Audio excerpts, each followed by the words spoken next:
Hello and welcome to Movies with My Dad, the podcast where I, film critic Tina Kakadelis, take my dad Stratis to the movies. This week we saw Springsteen Deliver Me From Nowhere, directed by Scott Cooper, starring Jeremy Allen White, Odessa Young, and Jeremy Strong. Join us on the spoiler-filled car ride home.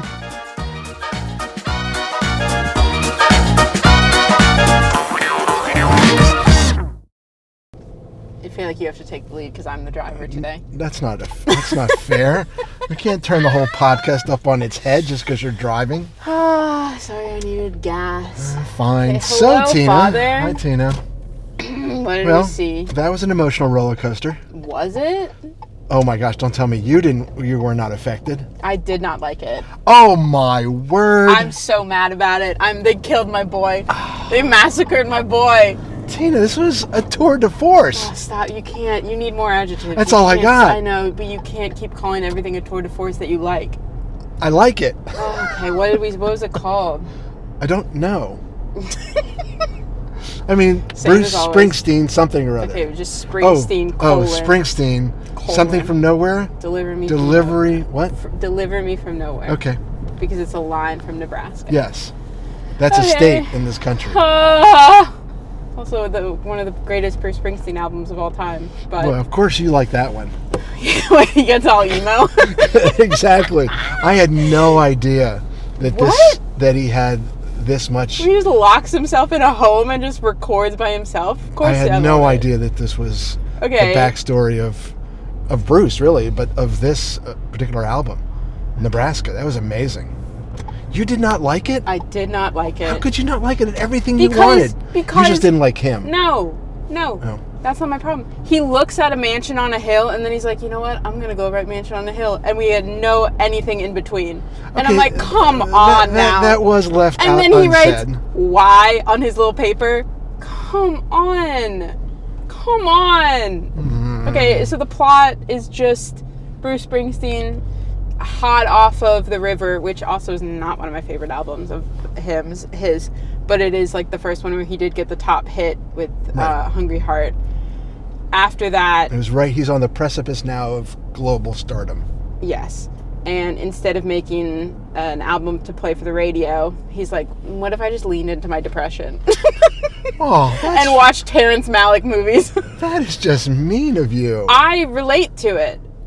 Who among us hasn't been depressed and watched a Terrence Malick movie and then written about our feelings about it? I don't understand. So I don't know who Terrence Malick is. Okay, the movie that he watches, Badlands. With Martin Sheen. Mm-hmm, it's Badlands. Okay, so you liked it. Loved You're it. a Jersey boy. It was. But you don't even know his story, so I don't finally took me to a father-son movie. Whatever. A weak father-son movie, if I will say. What do you mean a weak father-son movie? It doesn't capture, maybe this is the problem of, me wholly growing up obsessed with Bruce Springsteen and reading about his own writings about his father and the conflicted relationship that he had with his father and how much deeper his own words have gone that I was, left very empty. I think it's because you had such a good father and you can't... No, that's not it. No. You can't appreciate the depth of this father-son relationship. No, because I have a great relationship with my mom, but Lady Bird still wrecked me.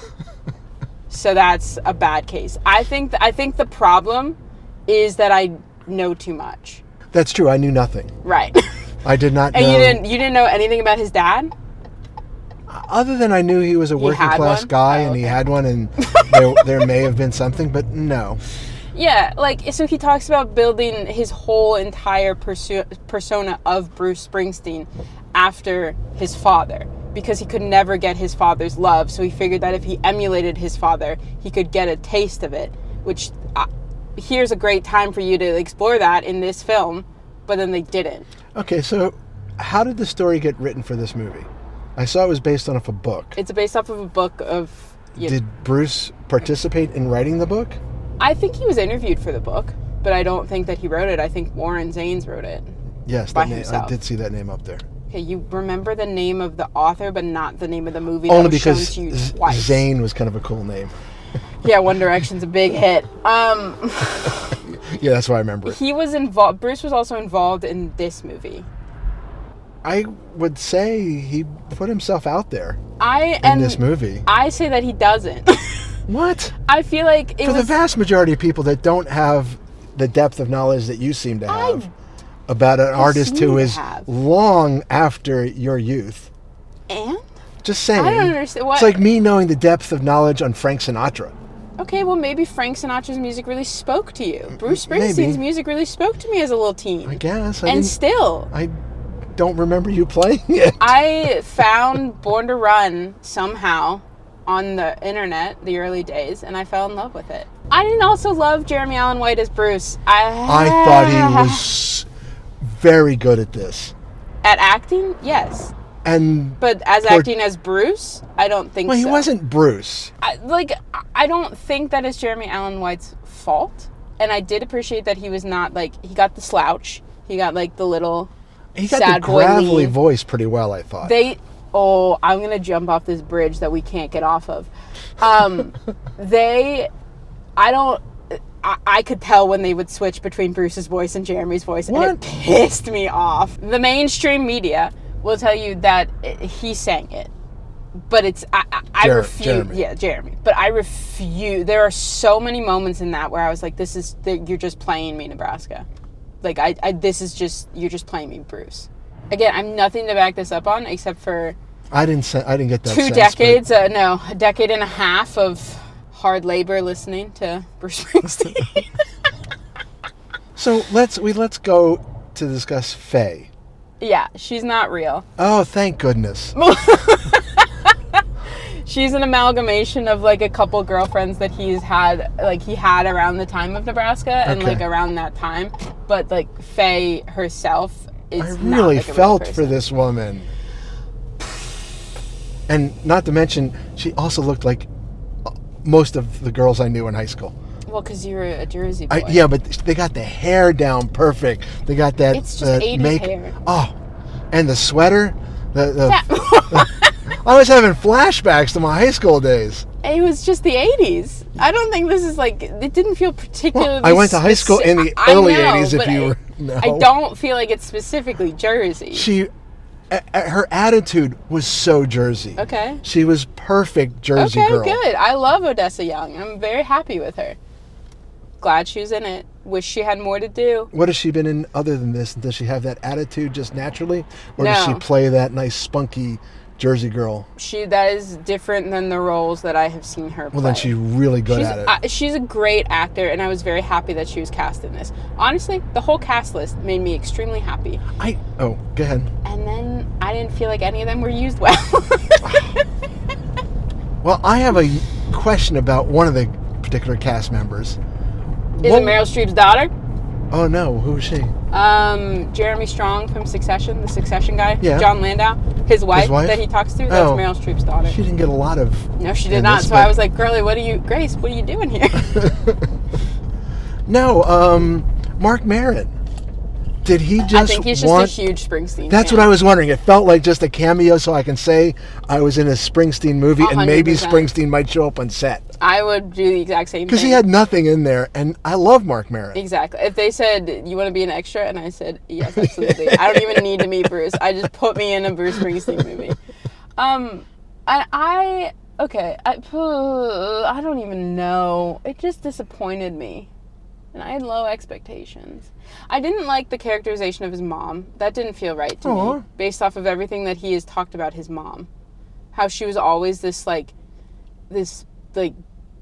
source of light in his life, and how his most favorite thing in the world to do was to walk to school with his mom in her high-heeled shoes, and dancing was her favorite thing. You wanted more, but she did have... She had nothing. For the majority of the movie, you could tell he loved his mom.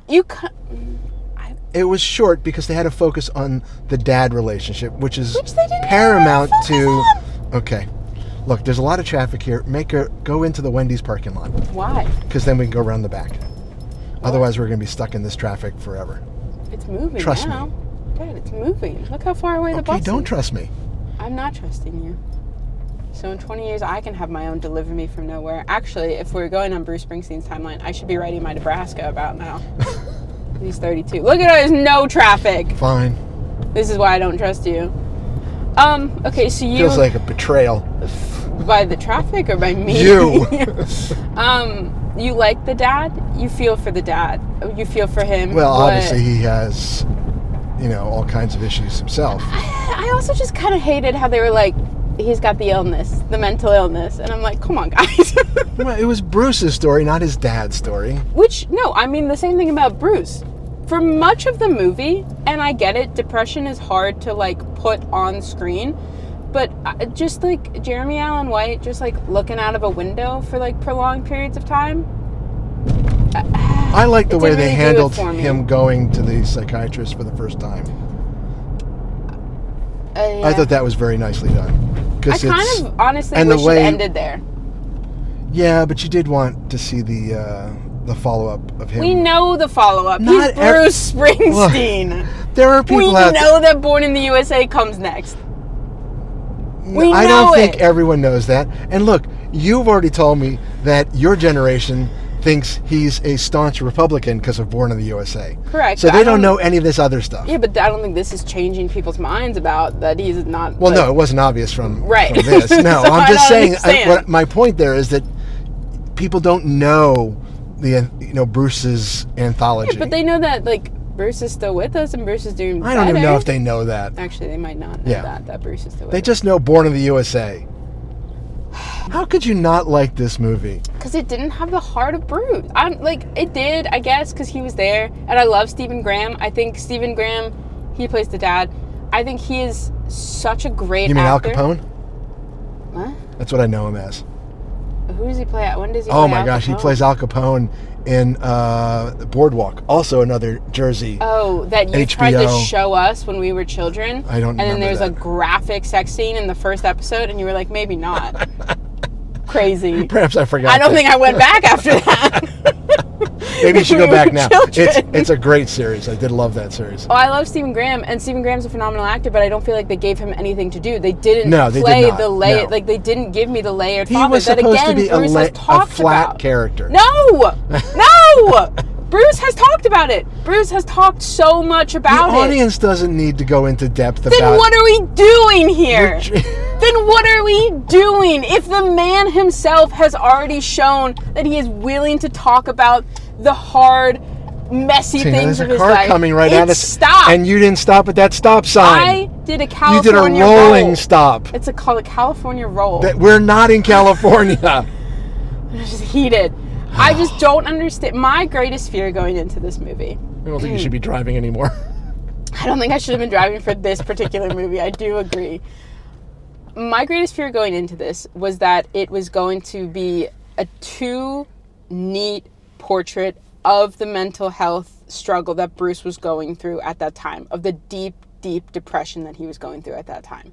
And that is what it turned out to be. Because you don't, like you said, if people don't know Bruce's life, then you're just simplifying it down to angry dad and sad mom, and that's it.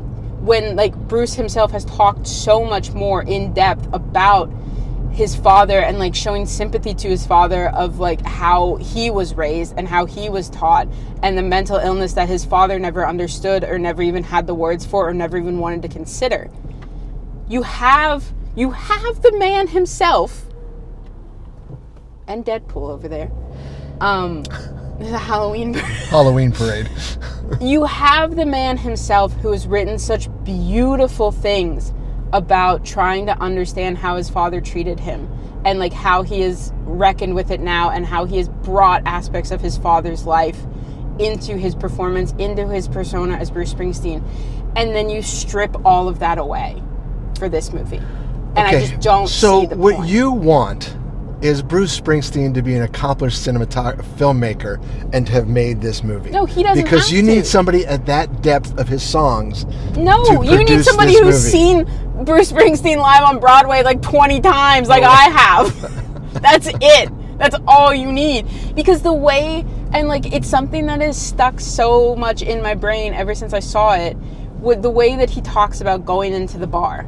And so I was like very excited when they included that scene in the movie when he's a young kid and his mom takes him down to go get his dad from the bar. And his dad is drunk. But the way that he describes seeing his dad there and seeing all of the people around his dad, like the regular day drinkers, the hardcore people who are showing up and like the way that he describes that whole scene, and the way, what always stuck with me is he talks about his dad's thighs and like how he's like built because he's doing all this manual labor work and all this factory work and all these different things before each factory closes and he has to move to the next one. But he talks about the way that like his dockers are just stretched over his thighs like a rhinoceros. And I think that is such a beautiful description of a unicycle. Of how he sees his dad. Explain the fact that you just saw a unicycle drive down the middle of the street. That's fine. Okay. Otherwise, you sound like psychotic. I sound crazy. But that perfectly describes his dad as this animal that he is powerful and strong and something to see and be appreciative of, but also deeply feared, knowing that like that power can be directed at him. And there's not even a crumb of that in this movie. Whew, Dina. What? You bring me to a movie about my boy. I bring you. You don't have a stop sign. Jeez.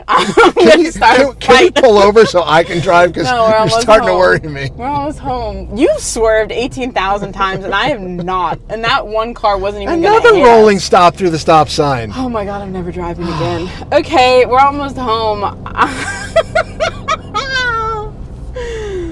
I don't know what to tell you, because I think...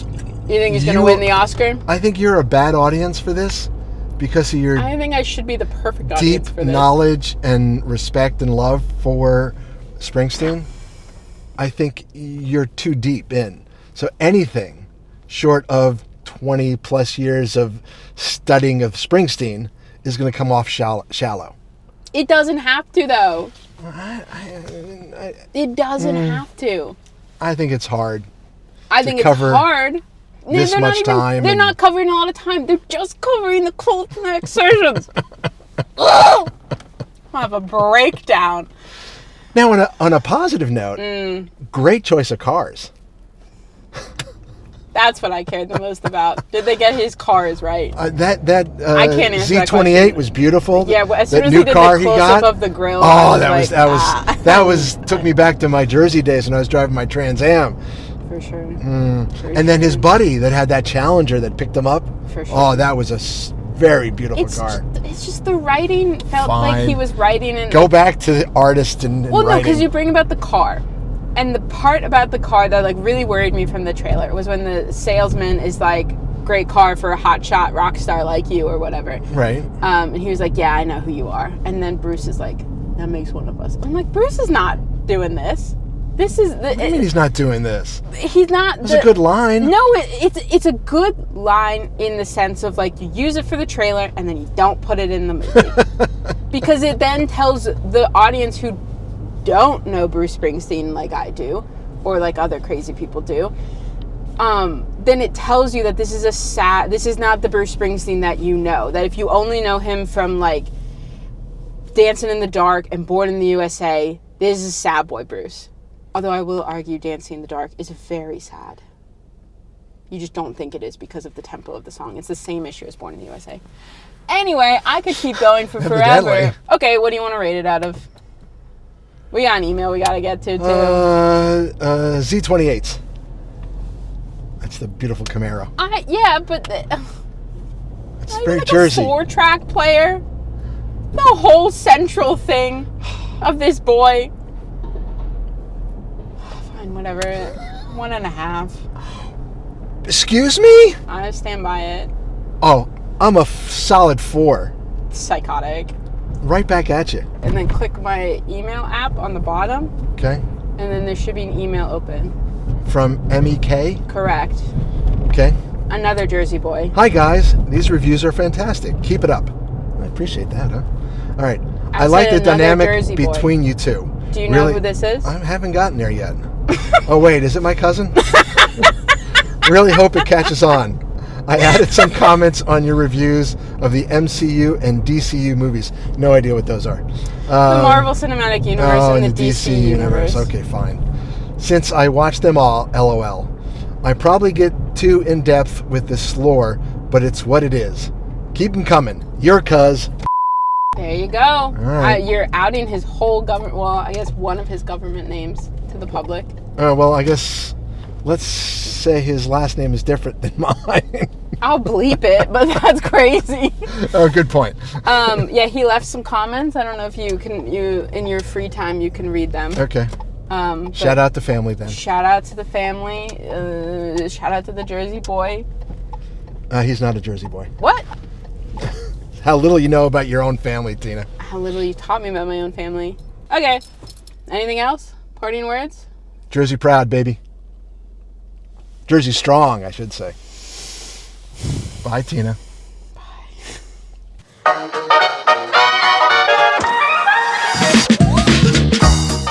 That's it for this week's episode of Movies with My Dad. You can find all of our episodes on movieswithmydad.com or the streaming platform of your choosing. You can also send us an email at movieswithmydadpod@gmail.com. My dad is desperate to hear from you. You can find me, Tina, on Blue Sky at Tina Kakadelis or on Letterboxd at Tina_DOCX. You can find my dad at the local Lowe's. Tune in next week when we head back to the movies.